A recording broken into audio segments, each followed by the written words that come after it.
नमस्कार दोस्तों। आज हम क्लास 6 का लेसन नंबर 2 को देखेंगे। लेसन नंबर 2 ये जो कि एनसीईआरटी का है। ठीक है। अब इसमें क्या है कि आपने इंडेक्स में देखा होगा कि ग्लोब अक्षांश और देशांतर, अक्षांश एवं देशांतर मतलब ग्लोब पे अक्षांश और देशांतर किस प्रकार देखते हैं। इसलिए अध्याय मतलब कौन सा, सौर मंडल वाले में अपन ने देख चुके हैं कि पृथ्वी गोलाकार नहीं है। तो गोलाकार नहीं है तो कैसी है, अर्धवृत्ताकार कुछ इस तरीके से है, दीर्घवृत्ताकार। ये उत्तर एवं दक्षिण ध्रुव पर थोड़ी चपट्टी है, अपन ने बता दिया था। यहाँ से थोड़ी चपट्टी है और यहाँ से चौड़ी है। ठीक है। क्या आप कल्पना कर सकते हैं कि यह कैसी दिखती है। यह अप्रोक्स कुछ तरबूज जैसी सी दिखती है। इस संबंध में आप जानकारी की अपने कक्षा में सावधानी पूर्वक ग्लोब देखिए। ग्लोब पृथ्वी का लघु रूप में एक वास्तविक प्रतिरूप है। भाई ये ग्लोब हो गया। इससे पृथ्वी ये यहाँ से थोड़ी दबी हुई है, यहाँ से थोड़ी सी चौड़ी है। तरबूज तो क्या है कि ज्यादा चौड़ा हो जाता है, कुछ इस तरीके से, है ना। भाई ये इधर से चौड़ी इधर से चौड़ी। ठीक है। ग्लोब विभिन्न प्रकार एवं आकार एवं प्रकार के हो सकते हैं। बड़े ग्लोब जो आसानी से एक स्थान से दूसरे में नहीं ले जा सकते। पॉकेट में रखने वाले छोटे ग्लोब तथा गुब्बारे जैसे ग्लोब जिसमें हवा भरी जा सकती है एवं आसानी से एक स्थान पर दूसरे स्थान पर ले जाए जा सकते हैं। ग्लोब स्थिर नहीं होते। स्थिर नहीं होते मतलब ये घूमते रहते हैं। इसे उसी प्रकार घुमाया जा सकता है जैसे कुम्हार का पहिया एक लट्टू घुमाता है। लट्टू के बीच में वो डाल के, और ये यहाँ से डाल कर यहाँ से निकली हुई है और ये फ्री है, तो ये ऐसे घूम सकता है। ग्लोब प्रदेशों, महाद्वीपों तथा महासागरों को इनके सही आकार में दिखाया गया है। देश, महाद्वीप और महासागर यही कंटेंट है पृथ्वी पे। पृथ्वी के समान किसी गोले या किसी बिंदु परिस्थिति का वर्णन करना कठिन है। पृथ्वी के समान किसी गोले पर अब यह प्रश्न उठता है कि किस स्थान की स्थिति कैसे बताई जाए। इसके लिए हमें कुछ बिंदु एवं रेखाओं के संदर्भ की आवश्यकता होती है। आप देखेंगे कि एक सुई ग्लोब में झुकी हुई अवस्था में स्थित है जिसे अक्ष कहा जाता है। एक जो सुई है वो ग्लोब में ऐसे, ये यहाँ से पिरोई हुई है। ये जो एंगल बन रहा है ये 66 डिग्री कुछ बन रहा है, तो ये भी आपको बताया जाएगा। ठीक है। उत्तर सॉरी, ये थोड़ा सा किताब में मिस प्रिंट आ गई। ये एक सेकंड देखता हूँ मैं। ये यहाँ से नहीं, थोड़ा सा चेंज करना पड़ेगा, एक्सक्यूज में। ये एक सेकंड। अभी आपको दूसरी किताब से पढ़ा देते हैं।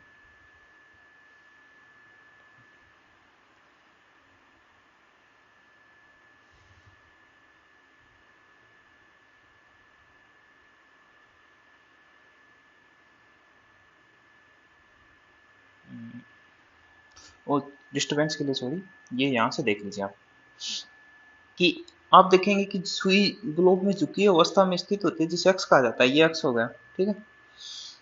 ग्लोब पर वे दो बिंदु जिनसे होकर सुई गुजरती उत्तरी व दक्षिणी ध्रुव, ये उत्तर हो गया और ये दक्षिण हो गया। ग्लोब भांति पश्चिम से पूर्व की ओर घुमाया जा सकता है। पृथ्वी अब इसको कोई भी, ये तो पृथ्वी तो क्या है कि अपनी फिक्स होती है। इसको तो ऐसे घुमा लो और ऐसे घुमा लो। पश्चिम तो ये हो गया और पूर्व ये हो गया, तो इसको ऐसे भी घुमा सकते हैं, इसको इस तरीके से भी घुमा सकते हैं, इसको इस तरीके से भी घुमा। ठीक है। पृथ्वी पर वास्तव में ऐसी कोई सुई नहीं होती, ये अपने अक्ष पर चारों ओर घूमती है। पृथ्वी पर, लेकिन पृथ्वी ऑटोमेटिक ही होती है, पृथ्वी में ऐसा सुई नहीं होती। ये तो इसको टेढ़ा करने के लिए जबरदस्ती किया गया काम। ठीक है। एक काल्पनिक रेखा जो ग्लोब को दो भागों में बांटती है इसे विषुवत कहा जाता है। एक अन्य काल्पनिक रेखा, ये जो ग्लोब है इसको इस तरीके से भी बांटती है। एक काल्पनिक रेखा जैसे इस तरीके से, इस तरीके से ये पूरे घूम के आती है राउंड में लेके। ठीक है। इसको बोलते हैं विषुवत।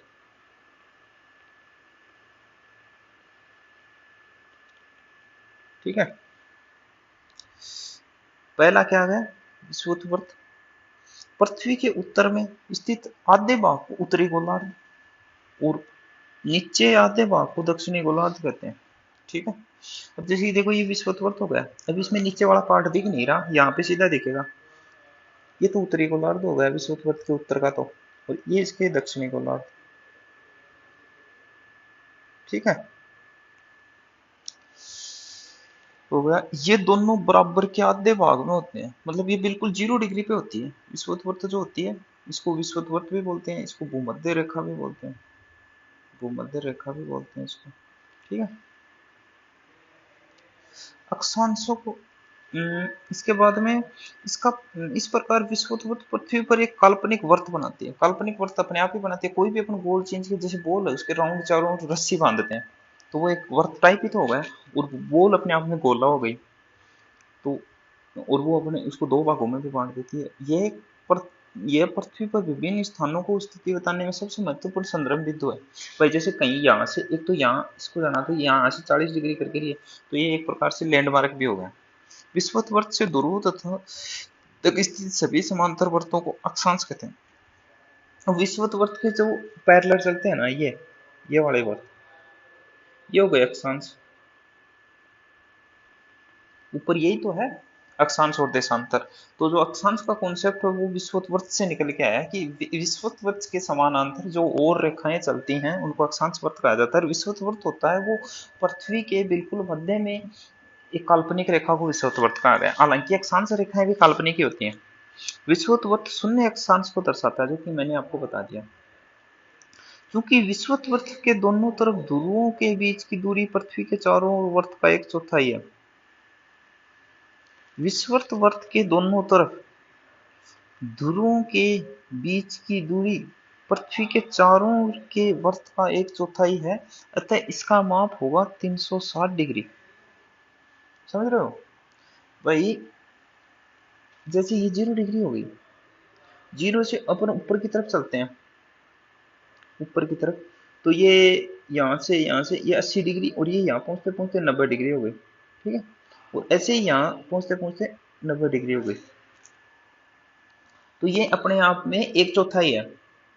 1/4 भाई 90 डिग्री तक पहुंची ना, तो ये पृथ्वी का चौथा हिस्सा ही है। अब जब इसको गुणा करेंगे तो ये 360 डिग्री हो जाएगी 4 से, क्योंकि 1/4 इधर भी तो है भाई। ये तो चलो इधर का माप हो गया, ऊपर का होगा नहीं, इधर भी तो 90 डिग्री बनते हैं और इधर भी 90 डिग्री बनते हैं। जब अपन देशांतर पढ़ेंगे तो पता चलेगा अपने को। तो इस तरह 360 डिग्री है पूरा, और एक बिंदु के चारों ओर घूमने का वो भी 360 ही होता है। समझ गए? तो इस प्रकार 90 अंश उत्तरी अक्षांश उत्तरी ध्रुव को, तथा 90 अंश दक्षिण अक्षांश दक्षिणी ध्रुव को। अतः इसका माप 360 अंश होगा। चारों ओर के वर्त का 1/4 है भाई। जैसे यहाँ तक पहुंचा ना, एक काट पीट के बात ये हो गई, जैसे ये जो है ना इसको 4 हिस्सों में बना देता है। ये 1/4 होगा, ये भी 1/4, ये भी 1/4, ये भी 1/4। इस तरह से तो ये उत्तरी ध्रुव का तो ये हो गया, दक्षिण ध्रुव का होगा 1/4 तो आ गए। फिर जब देशांतर करेंगे तो 1/4 और आ जाएंगे। इस प्रकार विषुवत वर्त के उत्तर की सभी समांतर रेखाओं को उत्तरी अक्षांश कहा जाता है, और दक्षिण की सभी रेखाओं को विषुवत वर्त के दक्षिण में दक्षिणी अक्षांश कहा जाता है। अपने स्थान से ध्रुव तारे का कोण माप कर आप अपने स्थान का अक्षांश जान सकते हैं। ये तो एक कंटेंट काम बेस्ड काम होगा। इसके लिए प्रत्येक अक्षांश के मान के साथ उसकी दिशा यानी उत्तर या दक्षिण को लिखा जाता है। सामान्यतः इसे उत्तर या दक्षिण के उदाहरण के लिए महाराष्ट्र में चंद्रपुर एवं ब्राजील में बेलो होरिजोंटो दोनों एक ही अक्षांश 20 डिग्री पर अंश पर स्थित है। लेकिन चंद्रपुर विषुवत के उत्तर में स्थित है, जैसे विषुवत उत्तर में उत्तरी अक्षांश में होगा। और जो ब्राजील है वो अपने आप में दक्षिणी गोलार्ध में है, तो होरिजोंटल 20 डिग्री दक्षिण में स्थित है। चित्र 2.2 में इस पर जैसे जैसे विषुवत से अपन दूर अक्षांशों का आकार बढ़ता जाता है, जैसे जैसे ये भी यहाँ से 0 से गए ऊपर 23.5 डिग्री, फिर ऊपर गए ये यहाँ 90 डिग्री बन गया। ठीक है, विषुवत से दूर जाते हैं अक्षांशों का आकार घटता जाता है। अक्षांशों का आकार यहाँ देख कितनी बड़ी है, यहाँ थोड़ी छोटी, यहाँ छोटी, यहाँ बिल्कुल शून्य हो जाएगी जब 90 डिग्री होगा, जब तक बिल्कुल शून्य हो जाएगी। ठीक है, महत्वपूर्ण अक्षांश रेखाएं। महत्वपूर्ण अक्षांश रेखाओं में एक तो अपने आप ही विषुवत हो गई, विषुवत यानी कि विषुवत वर्तमान लो ये जो कि 0 डिग्री है जिसका मान। एक उत्तरी ध्रुव हो गई जो कि मैं आपको बता चुका हूँ, जो कि 90 डिग्री है, ये भी बता चुका हूँ। तथा दक्षिणी ध्रुव हो गई, ये भी 90 डिग्री है। ये तो 3 तो हो गई अपन ने जो पढ़ ली वो। इसके अलावा 4 और हैं। 4 और कौन कौन सी हैं? एक तो ये, एक ये, एक ये और एक ये। इनके मान भी लिखे हैं। ये 650 डिग्री उत्तरी में है, और ये दक्षिण में, ये 23.5 डिग्री दक्षिण में और ये 23.5 डिग्री उत्तरी में। इस तरह से 4 और हो गए। अब याद ये रखना भाई, उत्तरी गोलार्ध में तो कर्क रेखा है और दक्षिणी गोलार्ध में मकर रेखा है। टोटल कितनी हो गई? 4 + 3 7 हो गई। बढ़िया। जो रेखाएं, जिनमें से 3 अपने को याद है, 0 डिग्री याद है, 90 डिग्री 2 याद है, 90 डिग्री 2 है, और 23.5 डिग्री भी 2 है। कौन कौन से हैं? कर्क और मकर। ठीक है। और 66.5 डिग्री भी 2 है, उत्तरी ध्रुववर्त और दक्षिणी ध्रुववर्त। ठीक है। ऐसे करके ये अपनी टोटल 7 मानक रेखाएं हो गई। अब इन मानक रेखाओं के बाद में निर्धारित होते हैं ताप कटिबंध। ताप कटिबंध क्या होते हैं कि एक ये जो रेखाएं हैं इनके बीच में तापमान का क्या विवरण रहता है वो। भाई जैसे 23.5 डिग्री, 66 डिग्री, 90 डिग्री और 0 डिग्री के बीच में यहाँ पे कैसा ताप है, यहाँ कैसा है, यहाँ कैसा, इनको ताप कटिबंध बोल देते हैं। जैसे कर्क रेखा और मकर रेखा के बीच, कर्क रेखा के 23.5 डिग्री उत्तर और मकर रेखा मतलब 23.5 डिग्री दक्षिण के बीच सभी अक्षांशों पर सूर्य वर्ष भर में एक बार दोपहर में सिर के ठीक ऊपर होता है। यानी कि सूर्य कहाँ चमकता है? सूर्य चमकता है 0 डिग्री विषुवत पे चमकता है सूर्य। यहाँ सूर्य चमक गया। अब सूर्य यहाँ से और यहाँ के बीच में ही रहता है, यहाँ तक जाता है और यहाँ तक जाता है, फिर ये इधर इस तरीके से घूमता रहता है। ठीक है। तो यहाँ मतलब दिल्ली आता है एक बार। ठीक है। इसलिए इस क्षेत्र में अधिक उष्मा प्राप्त होती है, इसे उष्ण, उष्ण का मतलब वैसे भी यहाँ पे लिख ही देते हैं भाई। ये जो है ना, ये एरिया, ये उष्ण कटिबंध है। उसी कटिबंध क्यों है, समझ आ गया भाई? सूर्य है वो यहाँ से यहाँ ही रहता है, तो गर्मी ऑटोमेटिक यहाँ बढ़ेगी। ठीक है। अब कर्क रेखा तथा मकर के बाद किसी भी अक्षांश पर दोपहर का सूर्य कभी भी सिर के ऊपर नहीं डूबता। तो यहाँ के बाद में जो है ना, कर्क रेखा के बाद में सूर्य की तिरछी जाती है किरणें, तिरछी, सीधी नहीं जाती, सीधी यहाँ तक ही पड़ती है। जैसे यहाँ होता है तो यहाँ पड़ जाती है। ठीक है, समझिए। अब यहाँ जाते जाते तिरछापन और कम हो जाता है, तो यहाँ ठंड हो जाती है बिल्कुल।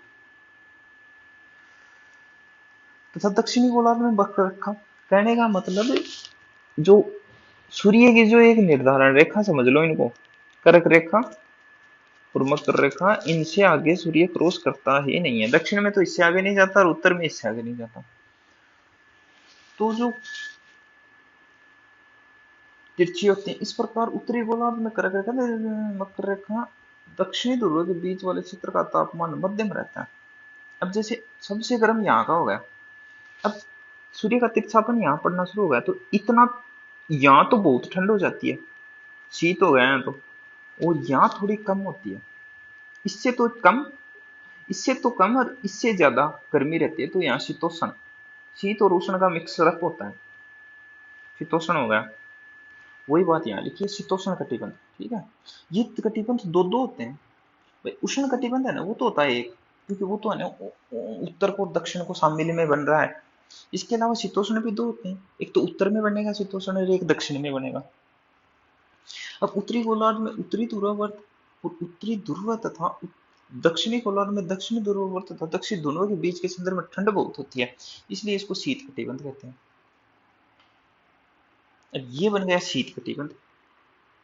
समझ आया भाई? जैसे ये थोड़ा ज्यादा वो हो गया, अब आपको मैं समझाता हूँ।